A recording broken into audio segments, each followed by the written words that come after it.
गावस्तरावर काम करत असताना सुरक्षित करत असताना किंवा आपणाला शासनाला त्याची गरज काम करतो. कारण अंगणवाडी आणि आशाच्या माध्यमातून किंवा समाजसेवी संस्थेच्या माध्यमातून सगळे कामं असेल तर त्याच्यासाठी शासनाने फीड सिस्टीम नावाची बॉटल तयार केली.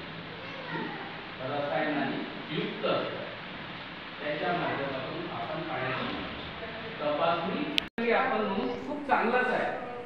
पण मी या पाण्याला बरोबर हाताळलं नाही तर काय जंतुरहित दूषित होईल आणि पाहिजे तसा योग्य तो आपल्याला निकाल मिळणार नाही.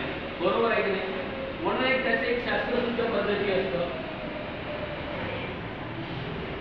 साबणाने हात आपल्याला स्वच्छ धुवायचा. अन्यथा मी जर समजा मी आता हात धुतलो, हा असंच काहीतरी पाण्याला पकडलं, पाण्यात माझं बोट गेलं आणि दूषित झालं, जर माझ्या बोटाला जंतुरहित असेल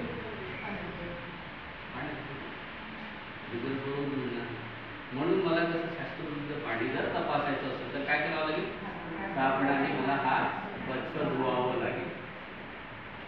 तर मी एक कल्पना करा, आता इथं धुतलं नाही कारण फील्डमध्येच नाही तिथे जागा उरली.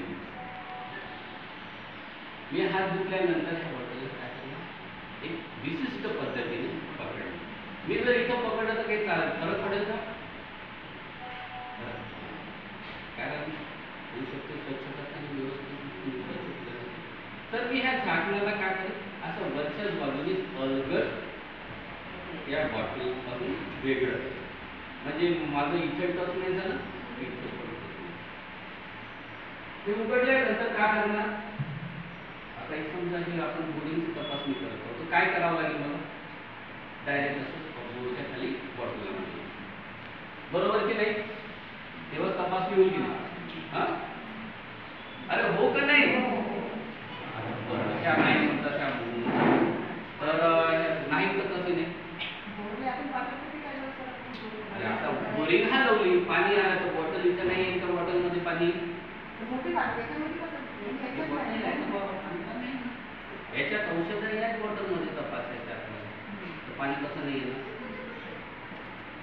मला सांगा, आता ही बोरिंग समजा एक सांगतो मी हंडा हलवलं, पाणी नाही येणार का? आणि मग असं मी बॉटल लावलं तर बॉटलमध्ये पाणी नाही येणार.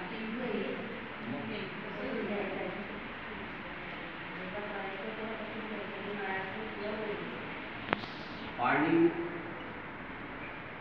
तसंच घ्यायचं आहे, पण आपण शास्त्रशुद्ध पद्धतीने करत नाही.